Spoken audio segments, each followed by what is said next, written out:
The fire is being driven by topography and fuel, and right now it's headed up canyon. So quickly, from a half acre, the fire escalated to 300 acres and now sits at 1,900 acres. And in perspective, that's 1,900 football fields. The fire is currently progressing, as stated, up canyon right now. The crews will be working throughout the night and for the next couple of days for suppression and mitigation efforts. An example of these are perimeter control and structure defense, but also as stated that the fire is now moving away from the community of Robinson Ranch and is heading up the canyon as we see behind us. We are in unified command with Orange County Sheriff's Department and also the United States Forest Service. We did have 2 firefighter injuries. Those both were heat-related injuries. They were treated and transported to a local hospital. We also had 1 civilian injury with smoke inhalation. That person was also transported and treated to a local hospital.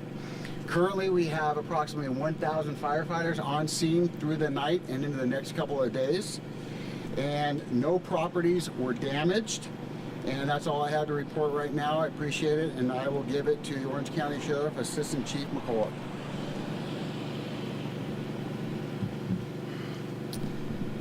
Good evening. First, I'd like to thank our partners with the Orange County Fire Authority for being in unified command with us. I'd also like to thank the community for their support and patience as we work to respond to this fire.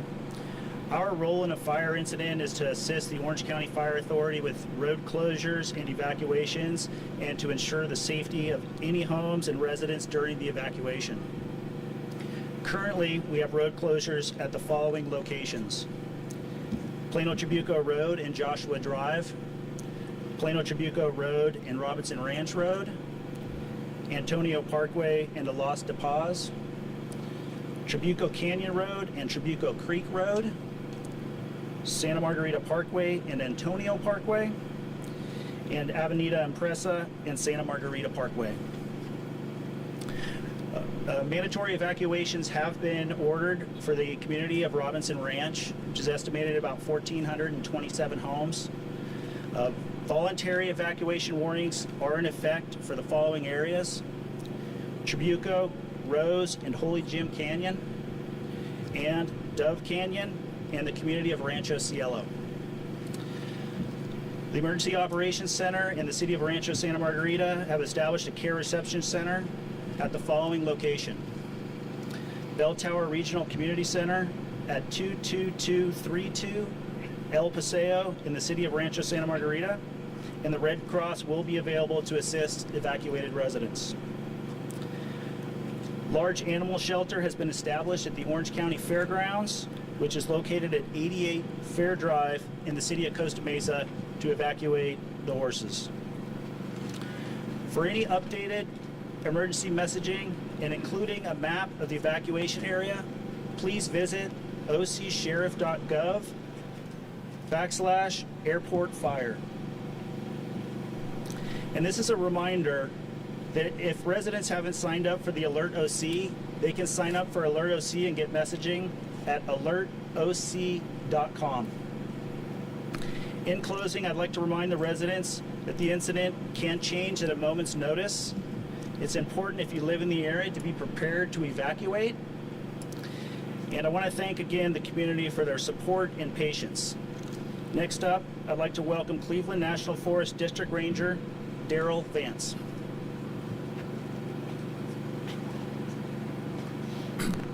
Good evening. Daryl Vance, District Ranger on the Trabuco Ranger District of the Cleveland National Forest.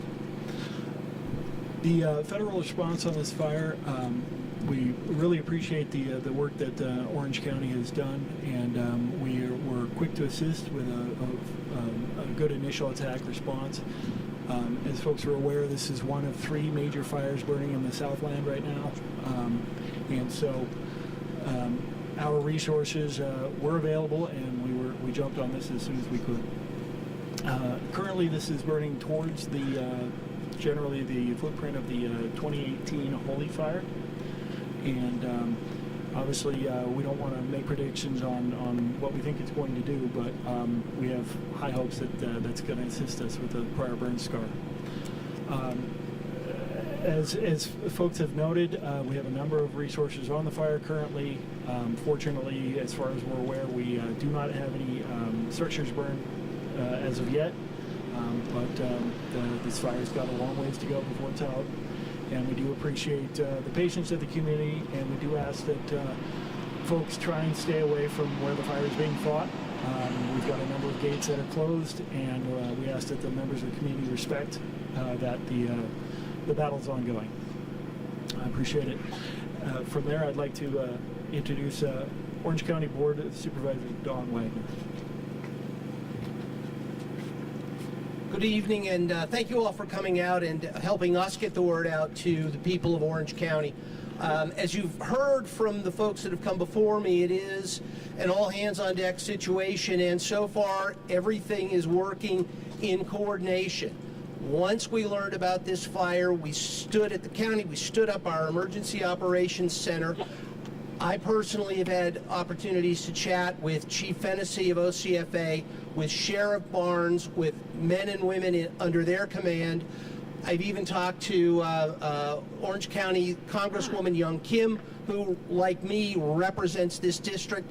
She's pledged the support of the federal government, and so we've got all layers of government involved.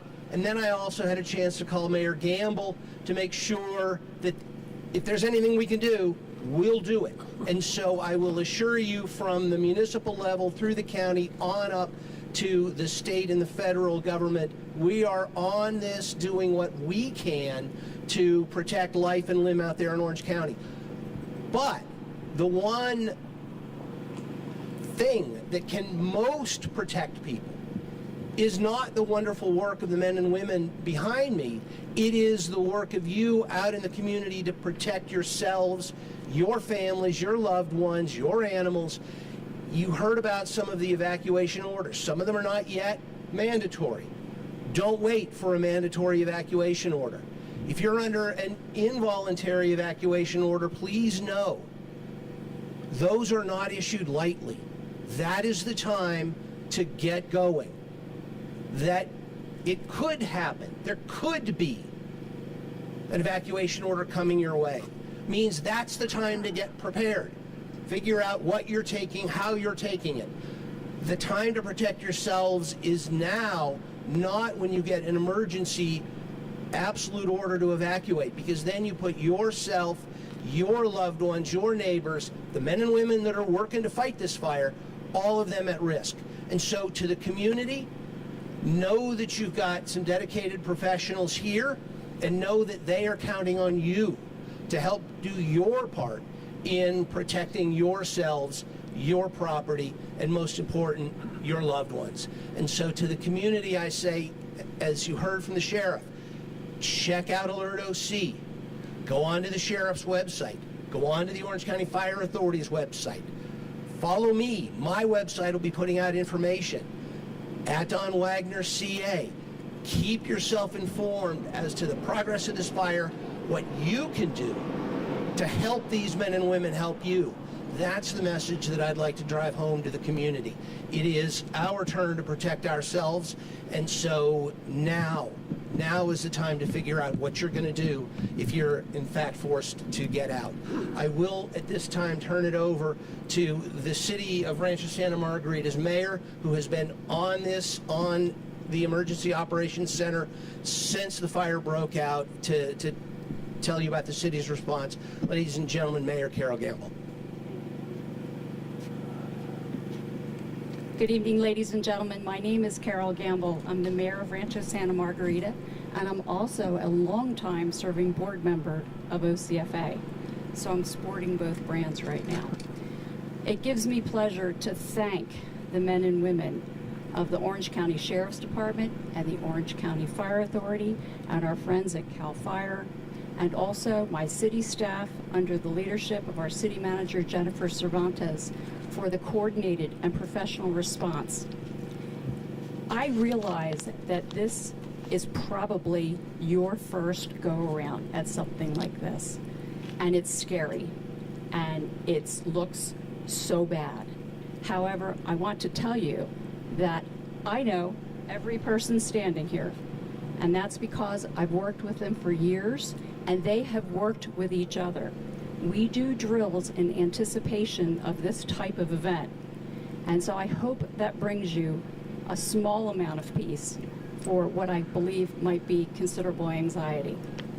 As the previous speakers have mentioned, the fire is moving away from us. And I do want to say a few things. First, if you have been evacuated and you have animals in your home and you have been unable to retrieve them due to the evacuation, our friends at the Mission Viejo Animal Shelter, which is who we contract our animal services with, they're stationed right down the street here at the shopping center at the corner of Plana Trabuco and Santa Margarita Parkway. They have volunteers there that are able to retrieve your animals from your home, and they are doing it one at a time. They're doing this for us and for you, and we're so appreciative of their efforts. Second, it's extremely important, and I thank you because I do know you're the best residents in Orange County, that you follow the direction of the Sheriff's Department and the Fire Authority. When they ask you to leave, please do so. When they ask you to stay off the street, please do so. We need the streets clear so that we can get our first responders to the fire and the people that we are evacuating out of harm's way. I would deeply appreciate your assistance with that. And with that, I thank you so much. And please stay tuned to the various websites. I think Don did a great job, Supervisor Wagner did a great job outlining them. This team will work all night long for you. And I thank you so much. Thank you, Mayor Gamble. We are so fortunate that no homes were destroyed in this fire, but as we get deeper into the fire season, when the Santa Ana winds pick up, this is a great reminder to protect your home, harden your home, and keep combustibles away from windows and your roofs. This could be a far different fire if we had Santa Ana winds, so we do appreciate residents heeding the warnings when the sheriffs put out those evacuations for people to leave. Please be patient. We know everybody wants to get back home, but we have to make sure that fire is contained and we don't have a wind shift and it doesn't threaten these communities again. So, and also if the smoke bothers you, please stay out of the area. If you are inside your homes, we recommend shutting your windows, turn your AC on, but stay out of the smoke. We're going to open it up to questions right now, and then so please we'll start with the left right here. And Pete, if you want to start, and we'll bring up Chief McGovern, if you would come forward, please. Two fast questions. Yes, sir. Do you have enough defensible space around the perimeter of the fire leading up to homes to where with the units you have you can go in there and protect things if we get a wind shift? And second, are there any concerns about the infrastructure up on Santiago Peak? Yep, so as far as the fuel modifications behind Robinson Ranch, they've done a very, very good job overall to keep those fuel modifications in place. So we did have a good buffer for that area. However, the fire was coming over a couple ridges. It was never an immediate threat, but we did have a ton of resources up there, and that whole fuel modification from behind the residence to the vegetation, if you will, that was a very good buffer to assist from that fire coming down into those backyards. And Santiago Peak? Yep, Santiago Peak, the fire was making a run up to Santiago Peak. We were working on getting crews up there to protect the towers up there. They were having some difficulty getting up there with the road. It's a dirt road up there. But what we did do, we had our fixed wing come in, the fixed wing aircraft, and lay retardant down around the structure up there, the towers up there, to prevent any damage. Since I'd come up here, there was no damage up there, and the aircraft did a wonderful job by laying retardant down. I believe radio towers, TV towers, a lot of towers are at the top of Santiago Peak. If anyone else wants to elaborate what exactly is up there. And then what about as far as cause? Are you guys going to be using air resources overnight? And is there any containment at this point? So right now we are working on our night operations plan. We do have capability of flying some night aircraft, so we're working on that. Our operations chiefs are getting a plan to see if we're able to do it with the conditions. We do have an important checklist we have to go through. They're evaluating that right now.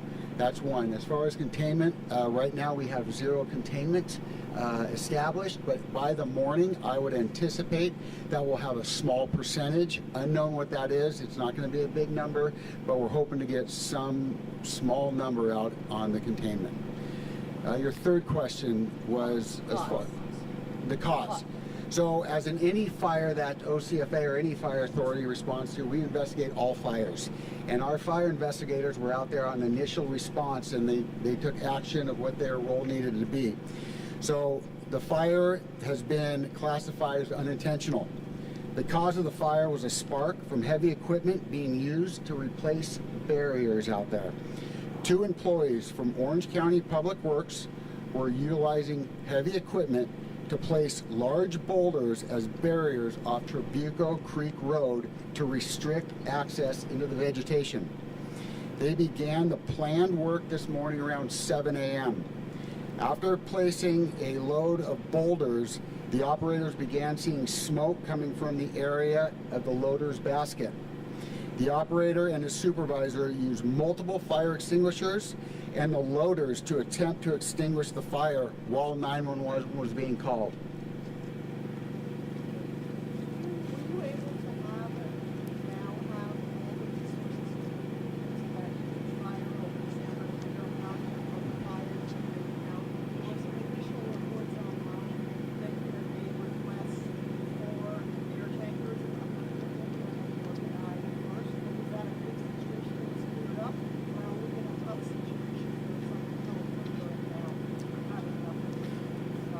Yeah, so this time of year, we always have fires burning up and down the state of California, and we have such a robust master mutual aid system where we help our neighbors and they help us. And when we make those requests, they can relieve some of their resources up north or around our adjoining neighbors, and they will give us resources. So we have put in a large resource request. A lot of those are getting filled outside of our county, outside of our region. It's our neighbors, part of the master mutual aid system, that is providing those assistance.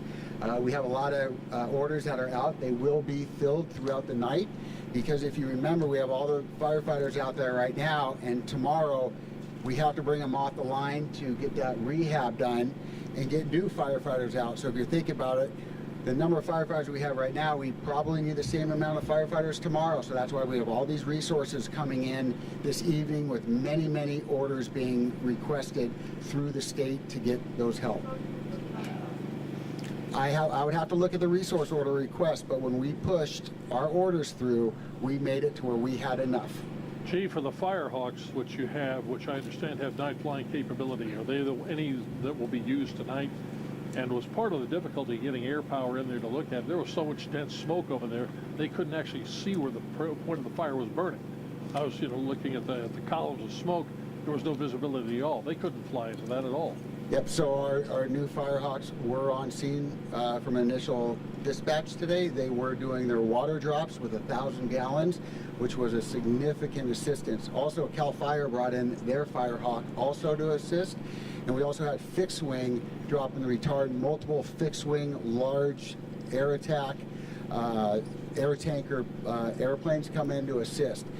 Winds were not an issue today to ground helicopters. Fires in the past, we've been in situations where wind, we had to ground them. We did not have that situation, and they can fly around, navigate through smoke. That was not a barrier. They were able to hit the flanks and the head in a very timely and efficient and effective manner.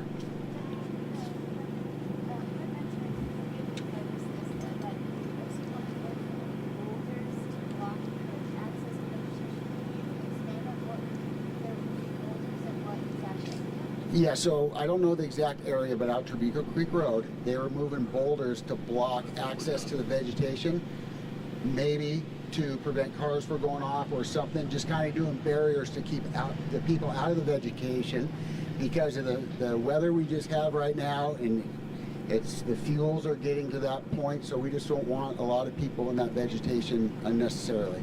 Why do people like four-wheel in there or something? I'm not going to answer to that, but Yes. It was principally motorcyclists that I'm told that they were trying to make sure couldn't get back there again because of the bad conditions. Well, this is the second unintentional fire we've had in the national forest. Been around, one going up those check dams. So, I mean, should these activities, I'm not trying to blame anybody, but should these activities here during what is essentially our most active fire season? I can address that in part. The fire that you're speaking to about 2023, that was in March in winter, so it was not during fire season as we know it. This fire actually was not started on the Cleveland National Forest lands. It started on private lands outside the Cleveland National Forest. So a little bit different situation. But there were high winds that day, and there was an area where there was heavy brush, and as I was home, I'm like, yeah, so I mean, are we in a rock and a hard place here? That as Chad and supervising the policies moving forward, now that we're in heightened temperatures, heightened wildfires, and things like that, and this national forest, this national forest, right here all the time. Certainly. Well, and certainly we, all of us, all of the neighboring agencies are interested in taking care of projects that assist both the natural lands and protect residents from natural disasters and whatnot. And there is obviously a certain amount of activities that must take place, and whether that aligns with the weather is not always an easy call. I think this situation, I wouldn't want to comment. I don't really know the details on it, but certainly we have to do work to get things done, and to the extent that we can do that, we hope that we have all the resources in place to take care of the eventual situations like this. That's it. One more question. To my knowledge, there were 2 hikers that were evacuated. I don't have any details on further than that. No, I believe they were back in Trabuco, Holy Jim Canyons, but I don't have any details. We just have time for a few more questions, and then afterwards, we're all going to be available for questions. Go ahead.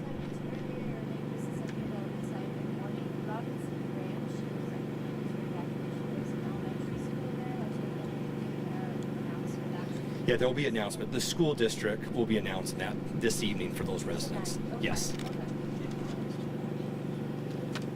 That's it. A few more questions over here, and then we're going to...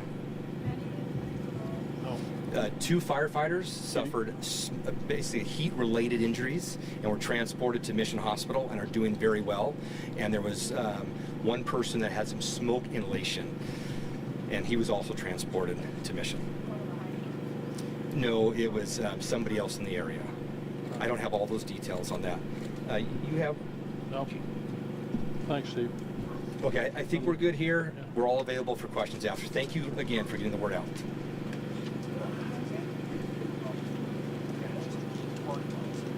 How you doing? I didn't know this was